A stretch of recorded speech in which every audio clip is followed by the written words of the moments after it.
Pour les premiers 8 mois de 2024, la progression dans les arrivées a été de l'ordre de 2 à 12%, avec une baisse de 5% en avril. En ce qui concerne les recettes, la hausse pour les premiers 6 mois a été entre 1 et 18%, avec une baisse de 6% en juin.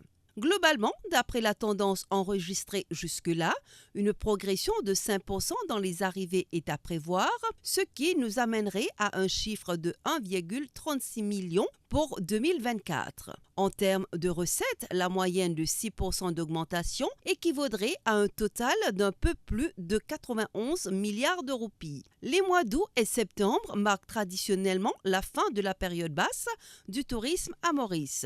Cependant, en 2024, cette basse saison semble n'avoir duré qu'un seul mois, soit juin. Ce changement serait dû à plusieurs facteurs. Sidney Pierre, CEO d'Hospitality and Conservation du Janus Continental Group, nous explique. J'ai interrogé quelques hôteliers. Il semblerait que les clients ont shifté de la haute à la basse saison parce que les prix des billets d'avion sont excessivement élevés. Donc les hôtels pour la haute saison, ils sont moins bons que l'année dernière, y compris le remplissage des vols. Tout le monde s'attend que ce soit un phénomène de dernière minute et que les vols vont remplir, les hôtels vont remplir. Mais quand on regarde les prix des packages pour la haute saison, ça ne m'étonne pas que les clients ont choisi la basse saison. Il y a aussi un autre phénomène, il y a un hôtel qui est arrivé sur le marché, il y a certainement d'autres qui sont arrivés avec des chambres supplémentaires en comparaison de l'année dernière, ce qui nous donne une offre supplémentaire en termes d'hébergement qui pourrait expliquer également cette hausse dans les arrivées en comparaison de l'année dernière. Sidney Pierre, qui participe à la plus grande foire touristique à Berlin actuellement, note cependant que les indicateurs pour la saison estivale ne sont pas au vert.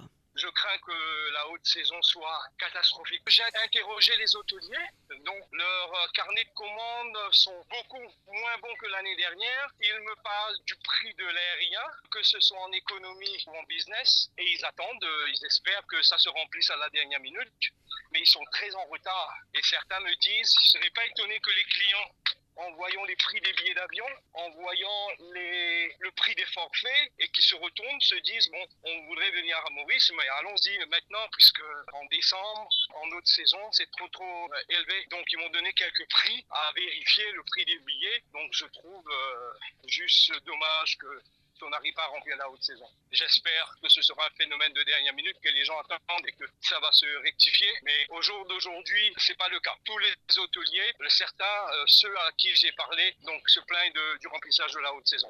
Par ailleurs, pas de grands changements en ce qui concerne nos marchés touristiques. De janvier à août 2024, la France continentale représente presque un quart des arrivées, soit 24%. La Grande-Bretagne est toujours deuxième avec 11%, alors que la Réunion se place troisième avec 10% des arrivées. L'Europe représente presque la moitié de nos arrivées touristiques.